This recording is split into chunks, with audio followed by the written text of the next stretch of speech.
ঋত্বিক ঘটক তো আমাদের পূর্ববঙ্গেরই মানুষ ছিলেন, হ্যাঁ, এই ঢাকা শহরেই জন্মেছেন, পুরনো ঢাকায়। তো আজীবন এই দেশভাগের যন্ত্রণা ওনাকে তাড়িত করেছে। ঋত্বিক জীবন শুরু করেছিলেন মার্ক্সবাদী হিসেবে। তো জানেন উনি শেষের দিকে একটু অ্যালকোহলে ঝুঁকে গিয়েছিলেন। শান্তি পাননি সারা জীবনে। বাংলাদেশে জন্ম উনি দেখেছেন, এই বাংলাদেশের জন্য উনি কলকাতায় রাস্তায় রাস্তায় ঘুরেছেন, অর্থ সংগ্রহ করেছেন, নিজের খাবার নেই, কষ্টে থেকেছেন, খুব আবেগপ্রবণ ছিলেন বাংলাদেশের ব্যাপারে। আমার ধারণা উনি বাংলাদেশ আর যেখানে গেছে একটু হতাশই হতেন।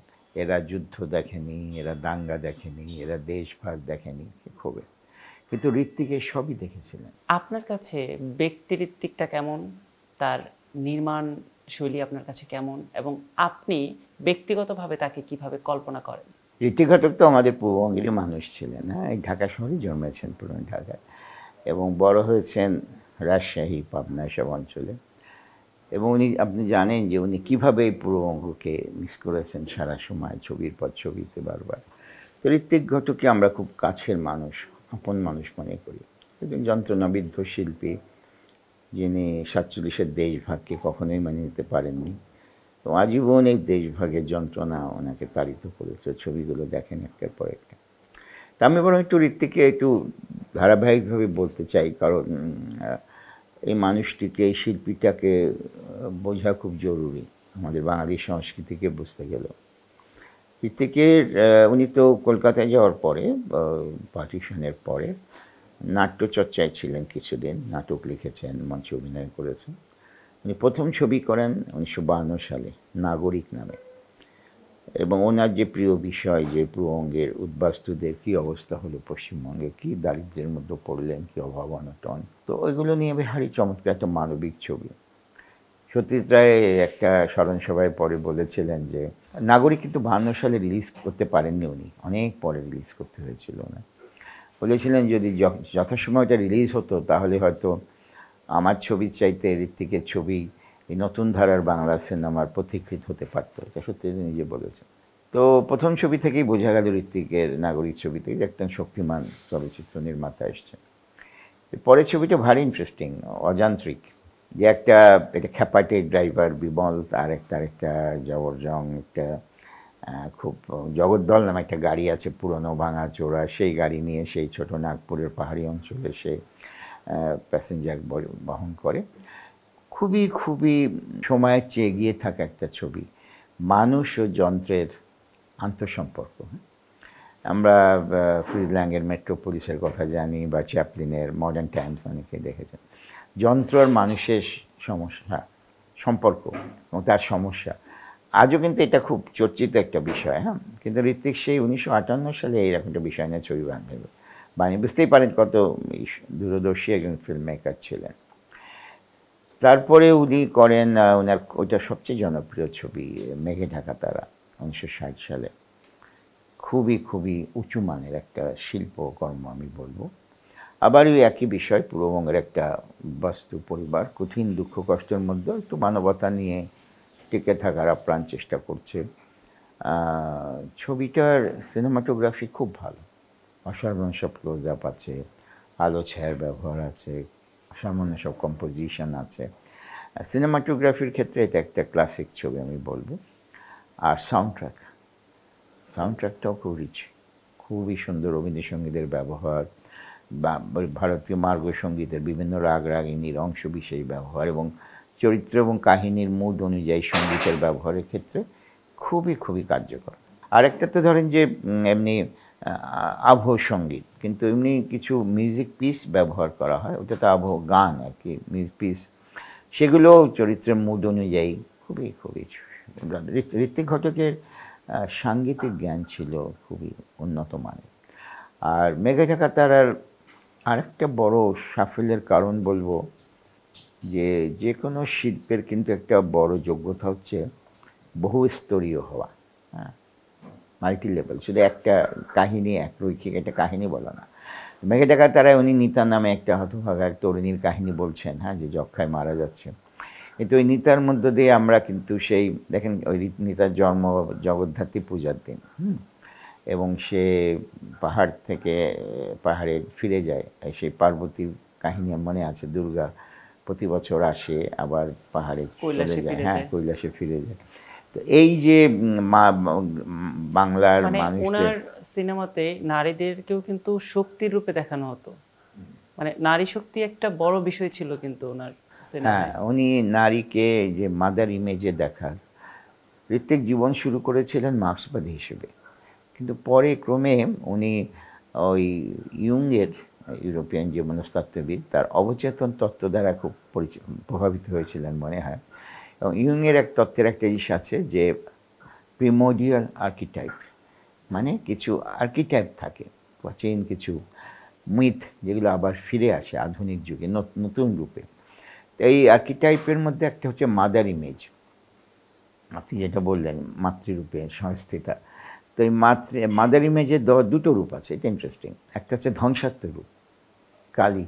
আপনার মনে আছে যে সুবর্ণরেখায় ওই যে পরিত্যক্ত বিমানবন্দরটায় সে বাচ্চা মেয়েটার সামনে, শিশুর সামনে একটা কালী বহুরূপী সেজেছে, কালী মানে একটা অশুভ কিছু সামনে এসে উপস্থিত হঠাৎ করে, ওটা ধ্বংসের রূপ, অশুভের রূপ।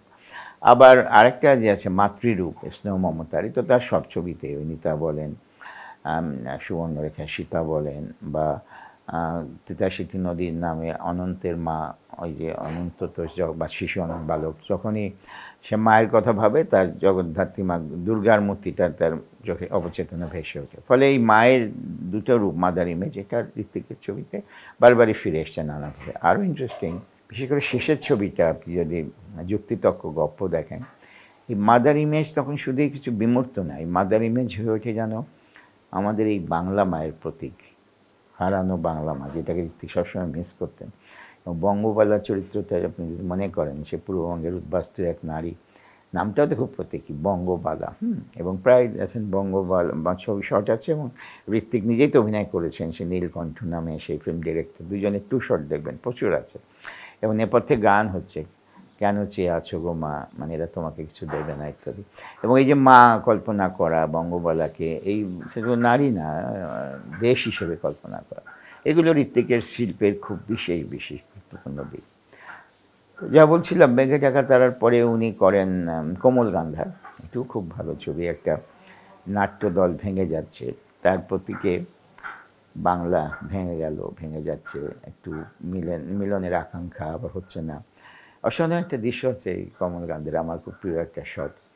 পদ্মার ওপারে ওরা হয়তো মুর্শিদাবাদের কোথাও, ট্রেন লাইন শেষ হয়ে গেছে, বাফার একটা, ওখানে দাঁড়িয়ে এসে ভৃগু ছেলেটি বলছে অনুসূয়াকে, নারী চরিত্র তোর বন্ধু, আমার দেশ ওপারে, কিন্তু ওই ট্রেন আর এখন ওপারে যায় না। হ্যাঁ, এবং একটা মিউজিক আছে খুব সুন্দর। তো এই যে দেশভাগের বলে বললাম, কখনোই ওর থেকে উনি মুক্ত হতে পারেনি। আরেকটা কোমল গান্ধার ছবির একটা বৈশিষ্ট্য আমি বলবো, যে এই ছবিটা কিন্তু যে কেউ বানাতে পারতেন না। যিনি মঞ্চ, নাটক এবং মঞ্চ অভিনেতা অভিনেত্রীদের জীবনের মধ্য দিয়ে না গেছেন, যথেষ্ট না জানেন, তার পক্ষে কঠিন। এবং ঋত্বিক কিন্তু যে বললাম বহু বছর মঞ্চ নাটক করেছেন, মঞ্চে জড়িত ছিলেন। এবং এই কারণে কিন্তু তার প্রত্যেকটা সিনেমার মধ্যে একটা নাটকীয় ব্যাপার কিন্তু থাকে, এবং এই নাটকীয় ব্যাপারটা খুব সহজেই বোঝাও যাচ্ছে যে একটা নাটকীয় ব্যাপার আছে সিনেমাতে। হ্যাঁ, ওটা উনি ইচ্ছাকৃতভাবে করতেন। নাগরিক থেকে এটা শুরু, অতি নাটকীয় অভিনয়, উচ্চকিত অভিনয়। তো এই সম্পর্কে যখন কিছু কথা হয়েছে, সমালোচনা হয়েছে, ঋত্বিক বলেছেন যে উনি এটা বিশ্বাসই করেন। উনি মনে করেন যে melodrama is also a form of art, অতি নাটকীয়তা একটা শিল্পের একটা প্রকার। সেটা আপনি দেখবেন আমাদের যাত্রার কথা ধরেন, যাত্রা কি স্বাভাবিকভাবে কথা বলে? আমরা মহারাজ রাজা এখানে দাঁড়িয়ে থাকে, তারপরে বলি মহারাজ। এই যে এটা আমাদের, উনি মনে করতেন যে এটা আমাদের বাঙালি সংস্কৃতির একটা প্রকাশ, এই ধরনের আমরা বাঙালি, একটা উচ্চকিত কথা এটা। আরেকটি আপনি মনে রাখবেন যে ঋত্বিক খুবই ব্যতিক্রমী একজন ফিল্ম মেকার, যিনি এই আধুনিক যুগে ছবি বানিয়েও হলিউড থেকে ছিলেন যোজন যোজন দূরে। ওনার ছবি দেখে মনে হয় না যে হলিউড বলে কখনো কিছু ছিল। অনেক অন্য বাঙালি ফিল্ম মেকার হলিউড দ্বারা কম বেশি নানাভাবে প্রভাবিত, কিন্তু ওনার শর্ট টেকিং, লেন্সের ব্যবহার, কথা বলার ধরন, ওই যে অতি নাটকীয় অভিনয়, সব কিছুই কিন্তু অহলিউডীয়, একেবারেই লোকজ, নিজস্ব একটা ইন্ডিজিনিয়াস ফিল্ম মেকার বলতে যা বোঝায়, ঋত্বিক ঘটক তাই। এবং এই যুগে কাজ করে হলিউডের প্রভাব থেকে মুক্ত থাকতে পারা খুব বড় রকম প্রতিভা ছাড়া এটা সম্ভব না, সেটা ঋত্বিকের ছিল। আচ্ছা, আরেকটা বিষয় হচ্ছে আমাদের শৈশব কৈশোর যেখানে কাটে, জীবনের বয়সের যে প্রান্তে আমরা থাকি না কেন, আমরা কিন্তু সেই সময়টাকে মনে করি এবং বারবার সেই সময়টাতে ফিরে যাই। তো আমরা তো আসলে জানি যে ঋত্বিক ঘটকের সিনেমায় দেশভাগের বিষয় সেটা কতটা প্রকটভাবে এসেছে, এবং তার মনের ভেতর যে এই দেশভাগ নিয়ে একটা যন্ত্রণা ছিল, সেটা তো আসলে তার কর্মের মাধ্যমেও সে বুঝিয়েছে। তো আসলে আপনার কি মনে হয় যে তার আহ, আমরা তো শুধু পর্দার বিষয়টা জানি, সিনেমায় তিনি যা দেখিয়েছেন সেটা আমরা জানি, আসলে ব্যক্তিঋত্বিক ঘটকের জীবনটা কতটা নাটকীয় ছিল? খুবই নাটকীয় ছিল, খুবই। কারণ প্রথম কথা, উনি তো স্থির এক মানুষ ছিলেন। দেশভাগের এই যন্ত্রণাটনার ভেতরটা একদম দুমড়ে মুচড়ে দিয়েছিল। উনি আর মানে এই বাস্তবতাটাকে উনি মানতেই পারছিলেন না। তারপরে কলকাতার, পশ্চিমবঙ্গে তখনকার উদ্বাস্তু জীবন, তার দুঃখ কষ্ট, নিজের জীবনে, নিজের আত্মীয় স্বজন, বন্ধুবান্ধব, বা দেখছেন তখন তো হাজার হাজার মানুষ ওই শিয়ালদার ফুটপাতে, ইয়েতে, স্টেশনে, প্ল্যাটফর্মে পড়ে আছে, তাদের খাদ্য নেই, আশ্রয় নেই, চিকিৎসা নেই, একটা লক্ষ লক্ষ লোক যাচ্ছে। এটা একটা অদ্ভুত একটা অবস্থা একটা, হ্যাঁ। এইটার সাথে ঋত্বিক কখনো, যাকে ইংরেজিতে আমরা বলি, রিকনসাইল করতে পারেনি, কখনো মেলাতে পারেনি, এটাকে তিনি কিন্তু যুক্তি দিয়ে আর ব্যাখ্যা করতে পারেননি। এবং জানেন, উনি শেষের দিকে খুব অ্যালকোহলে ঝুঁকে গিয়েছিলেন। হয়তো এক ধরনের ইয়ে থেকে মুক্তি পাওয়ার আকাঙ্ক্ষা, কিন্তু সেটাও তো আমরা দেখব যে সেটা হয়নি। মানে অ্যালকোহল তাকে জীবনে শান্তি দিতে পারেনি, শান্তি পাননি সারা জীবন। এবং ওই যে নজরুলের কবিতা আছে, তার দেখিয়া শুনিয়া খেপিয়া গিয়েছে, খ্যাপা মানুষ ছিলেন। এবং বৃদ্ধ বয়সেও বলবো একজন রাগী তরুণ ছিলেন। ফরাসিরা এই ধরনের মানুষদের নিয়ে একটা শব্দ ব্যবহার করে, আফা টেরিবল, দুরন্ত শিশু। বৃদ্ধ বয়সেও যিনি শিশু, তার মধ্যে ওই শিশু সুলভ সারল্য, শিশু সুলভ বিস্ময়, শিশু সুলভ ক্ষোভ, রাগ, এবং কিছুতেই বাস্তবতাটাকে তিনি মেনে নিতে পারছিলেন। এবং তার শিল্পের পরে শিল্পে, ছবির পরে ছবিতে কিন্তু এটা ফুটে উঠেছে। আচ্ছা, তার কোন বৈশিষ্ট্যটা আপনাকে অনুপ্রাণিত করে? অনেকগুলোই করে, তো সবচেয়ে বেশি বলবো যে সততা। অদ্ভুত এক সৎ শিল্পী ছিলেন ঋত্বিক, একটা ভ্যান গগের মতো। দর্শক নিল কি না বা ওসব নিয়ে তার মাথা ব্যথা নেই। আমার যা হৃদয়ের যেটা বলার আমি তাগিদ অনুভব করছি, এবং যেটা বলা উচিত সেটা তিনি বলেছেন, হ্যাঁ।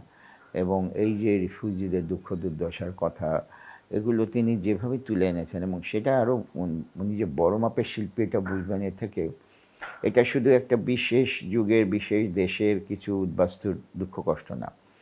তিনি এই উদ্বাস্তু বিষয়টাকে একটা মহাকাব্যিক, জাগতিক, একটা কসমিক লেভেলে নিতে পেরেছেন। বলছে যে উদ্বাস্তুকে নয়, হ্যাঁ, একটা ইয়েতে সুবর্ণরেখা সংলাপ আছে, ও বলছে একটা চরিত্র, আমরা সবাই নিরালম্ব বায়ুভূত হয়ে যাব।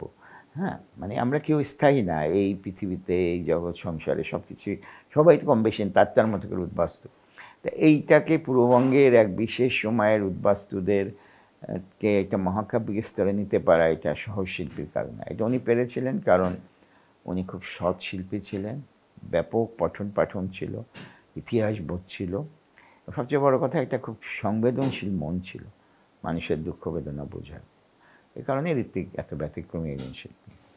আচ্ছা, কখনো তার সান্নিধ্য পেয়েছেন? না না, আমরা মানে ওইভাবে বড় হয়ে ওঠার আগেই তো উনি মারা গেলেন। তারপরে স্বাধীন হওয়ার পরে তো একবারই এসেছিলেন তিতাসে নদীর নাম করা, তাও তো সে ব্রাহ্মণবাড়িয়ার ইয়েতে থাকতেন, তিতাসের পাড়ে, অত অসুস্থ হয়ে গেলেন।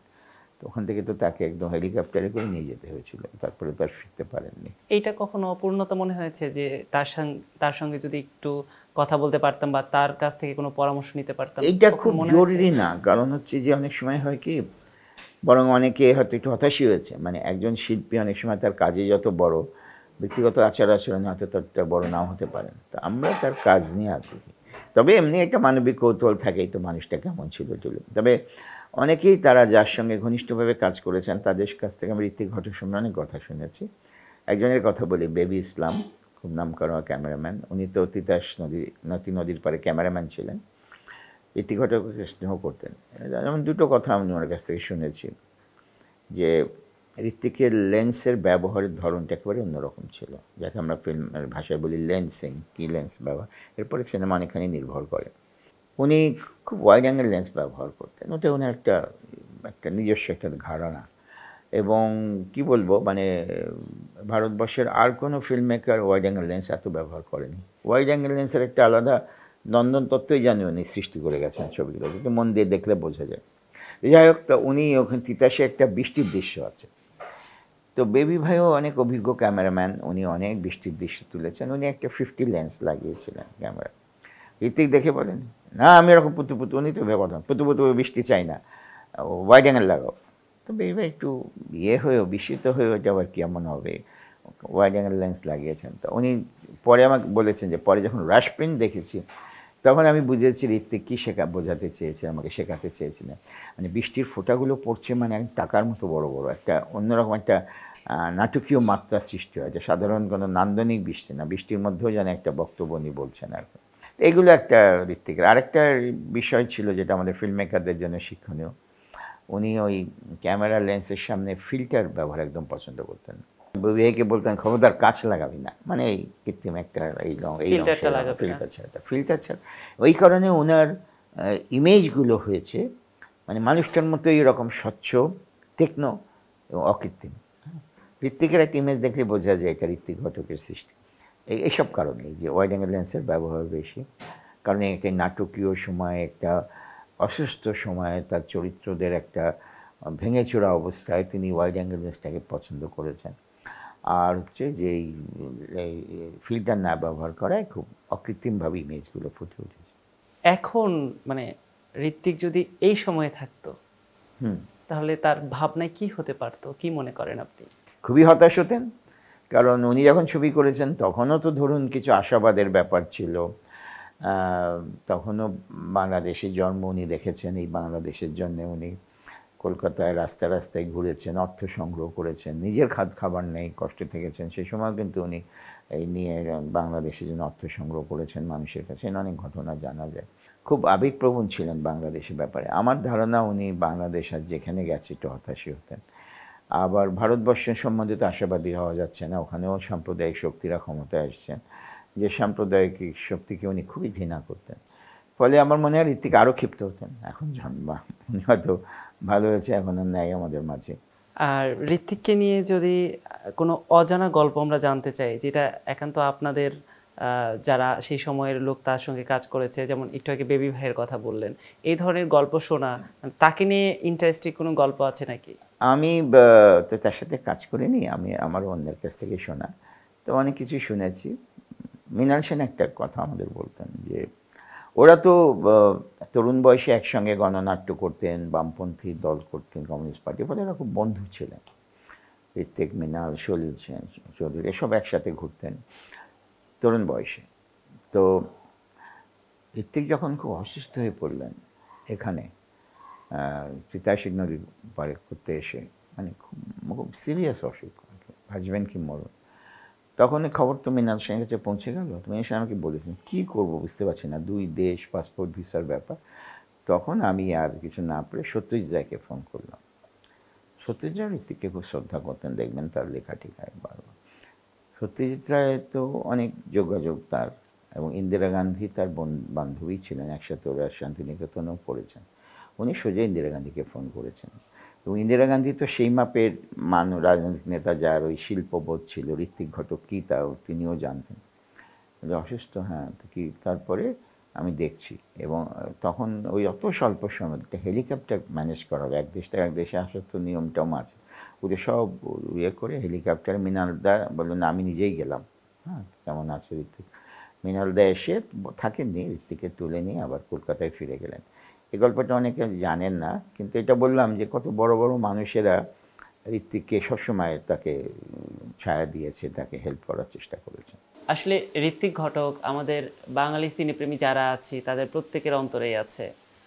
তার নির্মাণ নিয়ে আপনি বলছিলেন, এবং তার নির্মাণের যতগুলো ভাগ আছে সেই বিষয়গুলো আপনি কিছুটা আলোকপাত করছিলেন, কিন্তু এই যে সাউন্ডের ব্যবহারটা, তার সিনেমায় যেভাবে সাউন্ডটা আসতো, একটু সেটা নিয়ে জানতে চাই।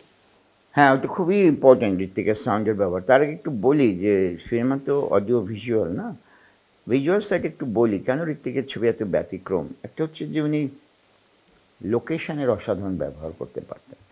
আপনি যদি অযান্ত্রিক ছবিটা দেখেন, ওই ছোট নাগপুরের সেতু উপত্যকায়, সেখানে ওই জগদ্দল গাড়ি, অসাধারণ লং শট আছে, মানে ওই লোকেশনটাকে আমরা যেটাকে বলি এক্সপ্লয়েট করা, তার নান্দনিক সৌন্দর্য, এটা ঋত্বিক ঘটকের মতো তুলনা হয় না।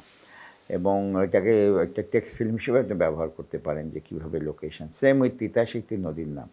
তিতাস নদীটা তার জলজীবন, তার পাশে মানুষের জীবন, এবং নদীটাকে বারবার ফ্রেমে ধরা, এই পালতোলা নৌকা এবং নৌকার বিভিন্ন গড়ন, হ্যাঁ, ফর্ম, এগুলো মানে লোকেশনকে ব্যবহার করার উপযুক্তভাবে, সেই কারণে ওই ছবিটা একটা ক্লাসিক হতে পেরেছে। তো এটার থেকে একটা বড় দিক লোকেশনের ব্যবহার। আর সাউন্ড ট্র্যাক যেটা আপনার প্রশ্ন, সেটা নিয়ে বলি যে ঋত্বিকের প্রতিটা ছবির সাউন্ড ট্র্যাক খুবই সমৃদ্ধ। ছবির সাউন্ড ট্র্যাক তো অনেকগুলি উপাদান থাকে না, একটা সংলাপ বলেন, একটা অভয়সঙ্গীত, একটা কণ্ঠসঙ্গীত যদি থাকে, এফেক্ট সাউন্ড থাকে, অ্যাম্বিয়েন্ট সাউন্ড, এসব থাকে। তো আমি একটা একটা করেই বলি। ওনার সংলাপ তো একেবারে অভিনব, নিজের মতো রাখা, একটা রাগী রাগী সংলাপ থাকে, বলার ধরনটাও একটু অন্যরকম, একটু তো ওই যে হলিউডীয়, সাধারণত ওর আগে সিনেমা এরকমভাবে কেউ সংলাপ বলতো না, সংলাপ খুব মিষ্টি মিষ্টি, খুব মধুর মধুর থাকতো, উনি খুব রাগেড সংলাপ বলার প্রবণতাটা শুরু করে। দ্বিতীয় হচ্ছে যে কণ্ঠসঙ্গীত, ওনার কিছু ছবির সঙ্গীতের যে ব্যবহার, বিশেষ করে মেঘে ঢাকা তারায়, সুবর্ণরেখায়, খুবই খুবই সুন্দর।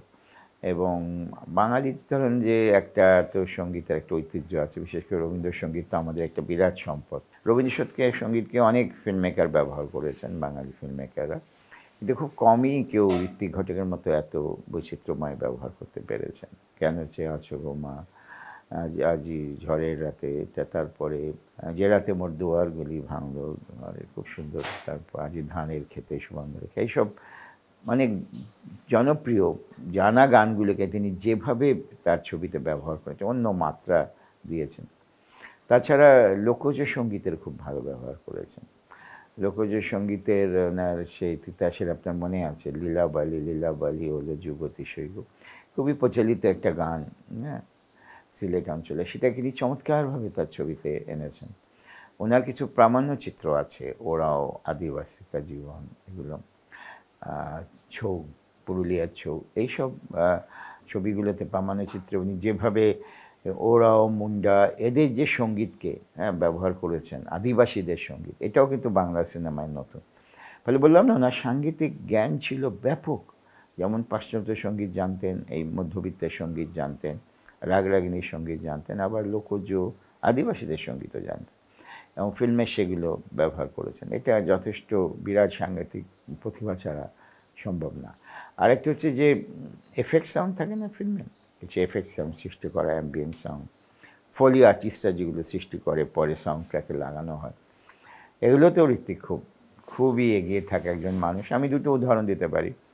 ধরেন যে মেঘে ঢাকা তারা, নিতা যখন বুঝতে পারলো যে তার প্রেমিকটা খুব অসৎ, তার এই বোনের সঙ্গে একটা সম্পর্ক করেছে, এবং ওই ছেলেটাকে নিয়ে তার অনেক জীবনের স্বপ্ন ছিল, সে ভেঙে চুরে গেল ওর ভেতরটা। তো নিতা তখন সিঁড়ি দিয়ে নামছে ফ্ল্যাট বাড়ি, প্রতিটা সিঁড়ি থেকে সে যখন নামছে একটা করে চাবুকের আঘাত সাউন্ড ট্র্যাকে শুনি আমরা, সপাং সপাং, হ্যাঁ, এবং চাবুকটা যেন ওর অন্তরে গিয়ে লাগছে এবং দর্শকদের মনেও লাগছে, ওর মনের অবস্থাটাই খুব বুদ্ধিদীপ্ত একটা ব্যবহার। কিন্তু ওই ছবিতেই মেঘে ঢাকা তার আরেকটা এফেক্ট সাউন্ড আছে, এটা আমি বলবো আরও কার্যকর।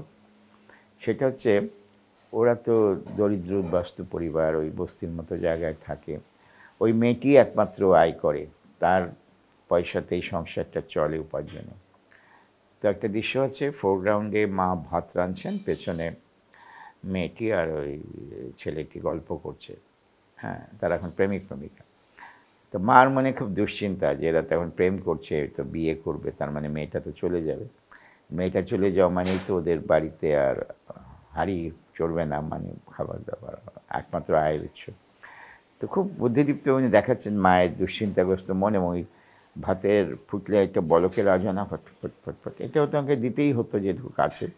উনি ইচ্ছা করে সাউন্ড ফিডব্যাকটা খুব বাড়িয়ে দিয়েছিলেন, অত জোরে ভাত ফোটে না, কিন্তু ও মায়ের মনের অস্থিরতাটা বোঝানোর জন্য। তা আমাকে যদি বলেন ওই চাবুকের শব্দ আর এই ভাতের বলকের ফোটা শব্দ কোনটা বেশি নান্দনিক হয়েছে, আমি বলবো দ্বিতীয়টি, কারণ এটা আমরা তো চোখের সামনেই দেখছি। চাবুকটা কেউ বলতে পারে এটা কৃত্রিম, আসলো কোথা থেকে, এটা সেটা এরকম। তো এই ঋত্বিক ঘটক এই সাউন্ড ট্র্যাক নিয়ে খুব কাজ করতেন। ইয়েতে একটা বলি, অযান্ত্রিকে একটা দৃশ্য আছে আমার খুব প্রিয় একটা শট। ওই বিমল তো ড্রাইভারটাতে খেপা, একা থাকে, ওর বিয়ে শাদী হয় না কিছু, একটা মেয়ের সঙ্গে কিছু হতে পারতো, মেয়েটা এই যে ওর গায়ে প্যাসেঞ্জার হয়েছিল, কিন্তু মেয়েটা এখন চলে যাচ্ছে ট্রেনে, মেয়েটাও খুব অসহায়। তো ও বাচ্চারা ওজন টিকিট কেটে এনেছে একটা, তো ট্রেনটা ছেড়ে দিয়েছে, তো ওই টিকিট টিকিট করে দৌড়াচ্ছে, এবং মেয়েটা কি একটা বললো অস্ফুটে, ট্রেন শোনা গেল কি গেল না, ট্রেনের চাকার আওয়াজে মেয়েটার ভয়েসটা হারিয়ে গেল, এবং একই সঙ্গে যেন হারিয়ে গেল মানে বিমলার জীবনে কোনো নারী পাওয়া, সংসারী হওয়া বা একটা সম্ভাবনা হারিয়ে গেল। সম্ভাবনা। এবং এটি শুধুমাত্র সাউন্ড ট্র্যাকে উনি করতে পারলেন। এইটা হচ্ছে ঋত্বিক ঘটক, সূক্ষ্ম কাজ, এবং অল্পর মধ্যে অনেক কিছু বলতে পারেন, এবং সাউন্ড ট্র্যাক নিয়ে উনি রীতিমতো খেলতেন, এবং প্রতিটা ফিল্ম মেকারের ঋত্বিক ঘটকের কাছ থেকে অনেক কিছু শেখা আছে। আমরাও আমাদের ক্লাসে ঋত্বিকের সাউন্ড ট্র্যাকটা পড়াই যে ছাত্রদেরকে, যে চলচ্চিত্রে কীভাবে এফেক্ট সাউন্ড ব্যবহার করতে হবে। আচ্ছা, সব শেষ জানতে চাই ঋত্বিক ঘটকের জন্মশতবর্ষ, এই শতাব্দী নিয়ে কি বলতে চান? আমাদের যে শতাব্দীটা আমরা পার হলাম বা হচ্ছে এখন, এটা একটা কী বলবো, অত্যন্ত অন্যরকম শতাব্দী। এই এক শতাব্দীর মধ্যে আপনি খেয়াল করুন, দুটো বিশ্বযুদ্ধ হয়েছে, কী কী হয়েছে, যাই হোক, মানুষ চাঁদে গেছে, ভাবতে পারেন? মানুষের গড় আয়ু কী ছিল, এখন কোথায় এসে গেছে, পৃথিবী কত ছোট হয়েছে, এই শতাব্দীর মধ্যেই বিমান আবিষ্কার হয়েছে, মানে ইয়ের কোনো শেষ নাই, মানে অর্জনের কোনো শেষ নাই। হ্যাঁ, ফলে বৈষয়িক অর্জন। কিন্তু আবার যদি আপনি বলেন যে অন্য দিকটা, সেটাও বলতে পারি, হয়তো মানবিক যত বিকাশের সম্ভাবনা ছিল ততটা হয়নি। বৈশ্বিক উন্নতি যত হয়েছে, প্রযুক্তির উন্নতি যতটা হয়েছে, মানবিক উন্নয়ন হয়তো ততটা হয়নি। তো আমাদের মতো দেশে তো হয়নি, বরং আমাদের দেশে অতীতে মানুষের মধ্যে যত সংবেদনশীলতা ছিল, মানবিকতা ছিল, শিল্পবোধ ছিল, এখন এগুলো আমরা অনেকখানি হারিয়েছি। এটা দুঃখজনক। যেহেতু জন্মশতবর্ষ, এই জন্মশতবর্ষ উপলক্ষে ঋত্বিক ঘটককে উদ্দেশ্য করে কি বলতে চাইবেন? ঋত্বিকের একটা ছবি আছে, সুবর্ণরেখার একটা চরিত্র আছে, তার একটা সংলাপ আছে, সে বলছে খুব হতাশ হয়ে, এই নতুন প্রজন্মকে নিয়ে, এরা যুদ্ধ দেখেনি, এরা দাঙ্গা দেখেনি, এরা দেশভাগ দেখেনি খুবই, কিন্তু ঋত্বিক এই সবই দেখেছিলেন। ঋত্বিক যখন জন্মেছেন তারপরে উনি খুবই বেদনার সঙ্গে লক্ষ্য দেখেছেন দাঙ্গা, দেখেছেন দেশভাগ এবং দুর্ভিক্ষ। ফলে মানুষটা খুব কঠিন কিছু অভিজ্ঞতার মধ্য দিয়ে গেছেন। হ্যাঁ, আবার তার সামনে আশাবাদী হওয়ার সম্ভাবনা সৃষ্টি হয়েছিল যখন বাংলাদেশ একটা সফল মুক্তিযুদ্ধের মধ্যে স্বাধীন হলো, উনি খুবই উৎসাহিত হয়েছেন। বা পশ্চিমবঙ্গে বাম আন্দোলন, উনি তো বামপন্থী হিসেবে জীবন শুরু করেছিলেন, দীর্ঘদিন বামপন্থারা রাজত্ব করেছেন, নকশাল আন্দোলন একটা জায়গায় গিয়েছিল, এবং নকশাল আন্দোলন নিয়ে ওনার একটা ছবি অনেকখানি আছে, যে যুক্তিতক্ক গল্পে উনি একটা চরিত্রই আছে, একাধিক চরিত্র। তো উনি এইসবের মধ্য দিয়ে গেছেন, এবং সিনেমার বিবর্তনে উনি অনেক দেখে গেছেন। সিনেমা তখন বিশাল ক্যামেরা, 35mm, এগুলো তো অনেক জবরজং একটা হলিউড স্টুডিও কেন্দ্রিক। সেখান থেকে সিনেমা ক্যামেরা হালকা হয়েছে, ফ্রেঞ্চ নিউ ওয়েব সিরিজ হয়েছে, কলকাতায় সত্যজিৎ রায়, মৃণাল সেনের মতো ফিল্ম মেকাররা ফিল্ম শুরু করেছেন। উনি তো তারপরে আরও নতুনদের দেখেছেন, ফলে আমার মনে হয় সিনেমার ব্যাপারে উনি হয়তো আশাবাদী হতে পারতেন। কিন্তু ওনার এই পুরো ব্যাপারটা, দেশভাগ এবং এই যে তার যে বাংলা ভাগের যন্ত্রণাটা, ওনার ভেতরটা এতখানি দুমড়ে মুচড়ে দিয়েছিল, আমার ধারণা উনি আরও বেঁচে থাকলেও সুখী মানুষ হতে পারতেন না আর কি। এটা যন্ত্রণাবিদ্ধ একজন শিল্পী হয়ে থাকতেন। আপনাকে অসংখ্য ধন্যবাদ ঋত্বিক ঘটককে নিয়ে আমাদের সঙ্গে এই সুন্দর কিছু ঘটনা, সুন্দর কিছু অজানা কথা আমাদের সঙ্গে শেয়ার করার জন্য। ভালো থাকবেন। আপনাকেও ধন্যবাদ।